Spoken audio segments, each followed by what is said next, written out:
Hi, this is Tom from Just One Pack, and I actually have a brother. Don't know if you knew, but we're not at war. Misha and Ursa is, and this is the new set I just got in the mail today. So let's have a look, shall we?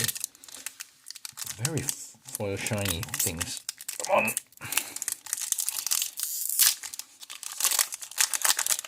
I seem to remember that one of the sets has like a little tick, so you could go, and that didn't work either. But here we are. Off you go. And since this is a set booster, since this is a set booster, we get one of these. Annoying little dot there. Sorry about that. We get one of these. This is not signed though, but still, they are pretty nice. The 8th of 81. I know they're collector items. They are nice, but they sort of just take up space, don't they? Anyway, there we go. Let's go through the pack. I have no idea of the order of these, so who cares? We're going to go through them, every single one. This one, I know the mechanics of. That's a joke. It's an island, sure. It's a good card. Goes in every deck. There's blue at least. Scatteray. This is the first one for us to really look at. 1 on a blue for an instant that counter target artifact or creature spell unless its controller pays 4. I really like that in contrast to just banishing things. I counter that because you can drain them for resources. So whatever they thought of doing next is not going to happen if they want the first effect. So you can sort of spoil their plans a lot more. It's still annoying. Mishra's Domination. 1 and a red for an enchantment aura. Enchant creature, as long as you control an enchanted creature, it gets +2/+2, otherwise it can't block. I'm not sure I understand this. As long as you control enchanted creature, it gets +2/+2. Otherwise, oh yeah, okay. So I can enchant my opponent's creature, and then that can't block, and it doesn't get +2/+2. That's cool. That's like, I really like cards with 2 mechanics on them from 1 and a red.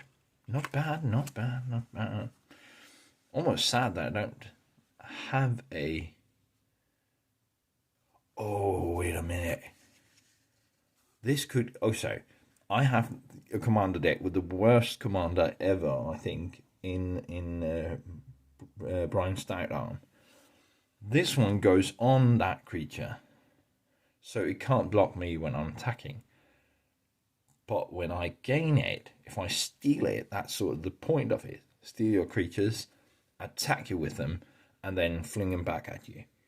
Then this can't block when I attack until the point where I steal it, and it gets +2/+2 when I attack with it. That is fun, if not effective. And fun is sometimes just the important part, isn't it? Anyway, this is a weak stone subjugation. Enchantment aura for one blue. Enchant artifact or creature. Alright, it makes sense. The Brothers War. They would be artifact and creature dependent, wouldn't they? When weak stone subjugation enters the battlefield, you may pay 3, and if you do, tap enchanted permanent. Enchanted permanent does not untap during its controller's untap step. Excellent. Keep of Cadence. I said excellent. I don't really think it's excellent. It's more meh than good, I think. Keeper of the Cadence, that very much looks like Teferi, but it is just a human wizard for 4 and a blue. You get a 2/5. Okay, sure. But for 3, you put a target artifact, instant, or sorcery card from a graveyard on the bottom of their owner's library. That would be annoying for black mostly, wouldn't it? No recursion. That could easily be worth 3 mana to do that. And you can do that at instant speed, can't you? Excellent. No One Left Behind. Wasn't there a US school plant that was named like that at some point? This is our black magic card for 4 and a black. This spell costs 3 less to cast if it targets a creature card with mana value 3 or less. So it scales itself. Return target creature card from your graveyard to the battlefield. Well, there you go. This is why we had this one, isn't it? It seems quite alright, especially if you can pull this out of the graveyard again. Dying for the cause is overrated. Sure. Haywire Might. For single, this is a colorless artifact creature. It's an insect. It's not completely for colorless. It's green as well. Isn't it? Anyway, when Haywire Might dies, you gain 2 life and pay a single green, sacrifice it, and exile target non-creature artifact or non-creature enchantment. Exile it. So you really want it gone. Interesting. For single green, you lose a 1/1, but exile a non-creature artifact. Excellent. Not bad for some form of protection. Involuntary, or simply just removal, sorry. Involuntary cooldown for 3 and a blue. Sorcery. Tap up to 2 target artifact and all creatures. For 4. Oh, it's sorcery speed. Okay. Put 2 stun counters on each of them, and if a permanent with a stun counter would become untapped, remove it. Move 1 from it. 1 stun counter, that is. Oh, this is not bad, is it? I can stomp 2 of your creatures for 2 turns, and then some. 3 turns, really. Nice. I like that. Defabricate.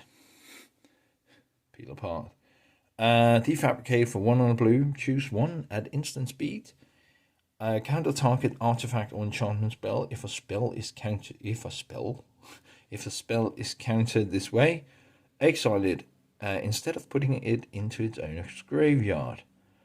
And the other choice is counter target activated or triggered ability. Ooh, or triggered ability. I haven't seen much of that. That is cool. I like that. And an old frame, or border, Foundry Inspector. This is a historic set to some extent, so that makes perfect sense. This is an artifact creature construct. For 3, artifact spells you cast cost 1 less to cast. Artifact spells you cast. Alright. And the Fortified Beachhead. Oh well.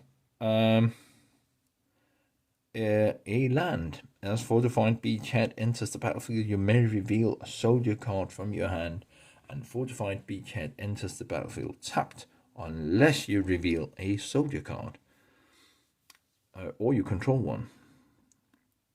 So I guess soldiers matter. Add a blue or a white, or you can pay 5, tap it, and soldiers you control get +1/+1 until the end of turn. So you're probably going to want to build a soldier army. Tomahawk Scrapsmith. This is a common, but it's also a foil. I don't know if you can tell, but it is a foil. Right. When Tomahawk Scrapsmith enters the battlefield, mill 3 cards. You may put an artifact card from among the cards milled this way into your hand, and if you don't, put a +1/+1 counter on Tomahawk Scrapsmith.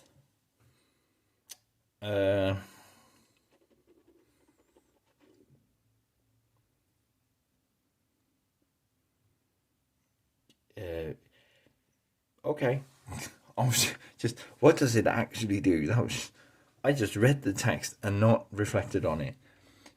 You may put an artifact card from among the cards you milled this way into your hand. If you don't, put a +1/+1 counter on it. That doesn't seem all that bad, does it? Barring that you're actually milling yourself. That could be okay. Card life, enter tournaments, and more at Companion. Sure. And a Power Stone. Yes, not just commercial card or some form of advertising. Power Stone. Tap, add 1 colorless mana, and this mana can't be spent to cast non-artifact spells. Very on theme. I like that.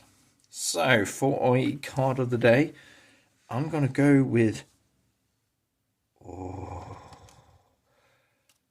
I'm going to go with Keep Off the Cadence. It didn't seem at first very useful for me. But now that I think about it, it is a little expensive. I don't know how efficient it would be in a limited environment, but in a constructed environment, I think it might be good. Something like Commander would be quite good. In the right meta. I think I like it. This will be the card of the day. If for nothing else, then because it looks like Teferi. Anyway, that was the my first Brothers War pack. Hopefully you enjoyed that, and I'll talk to you again tomorrow. Bye.